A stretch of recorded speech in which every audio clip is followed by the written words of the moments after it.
If there's one clear message God is giving us in the first reading, I would have to say that it's, my ways are not your ways. We certainly see that in the parable from the gospel. A landowner hires several workers at different times during the day, but he pays them all the same wage. That just doesn't seem fair, does it? But God's ways are not our ways.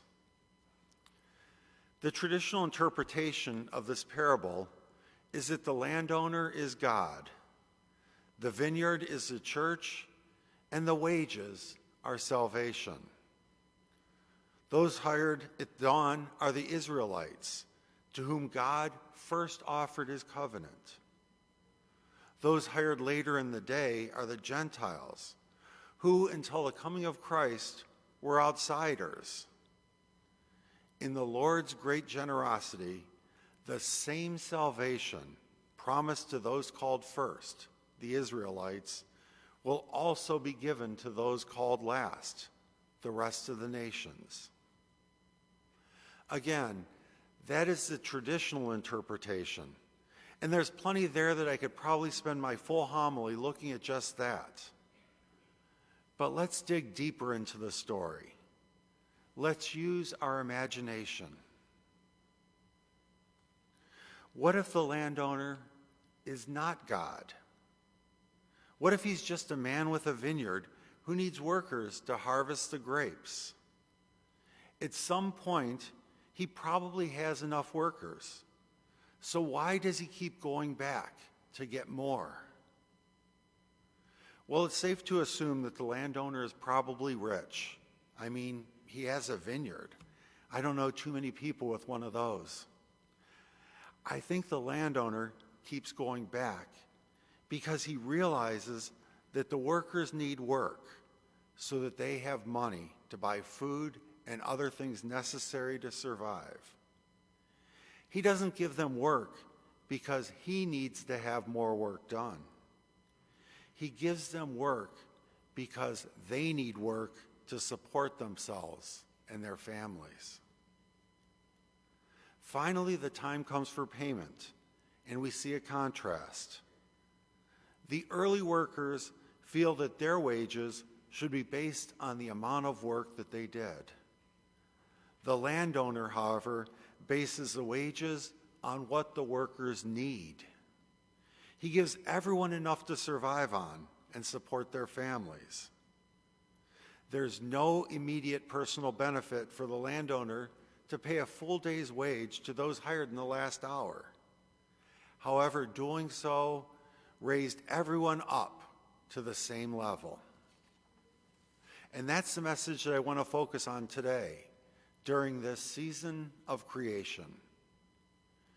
Creation is a gift of God to all people and all living creatures, a gift to provide for the needs of all, for survival, for growth, and for flourishing. We are not called to accumulate more and more while others live in poverty. No, we, like the landowner, are called to use the gifts that God has given us to lift others up. As Pope Francis says many times in his encyclical, Laudato Si, we are all interconnected. What happens in one part of the world does affect others somewhere else. As an example, the burning of fossil fuels in developed countries has been cited as the chief cause of global warming, which has resulted in wildfires on our west coast, a near record number of hurricanes in the Atlantic, and severe drought in parts of Africa, negatively impacting many lives. By caring for our planet, we are also caring for our brothers and sisters struggling in other parts of the world. By being good stewards of God's gift of creation, we are like the landowner, lifting others up, making sure they have what they need.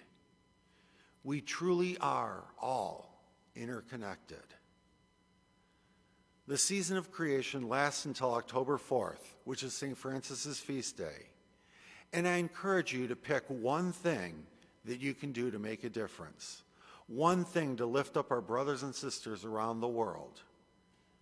It could be as challenging as changing one of our bad habits, where we waste the earth's resources, as uncomfortable as lobbying our political or our corporate leaders, or as simple as offering prayers. In that vein, I'm in the process of recording a video prayer service for creation, and it will be available soon, so keep your eyes open for that. My friends, as we discern what the parable of the vineyard owner is challenging us to do, we remember that God's ways are not our ways. The task is to make our ways more like His.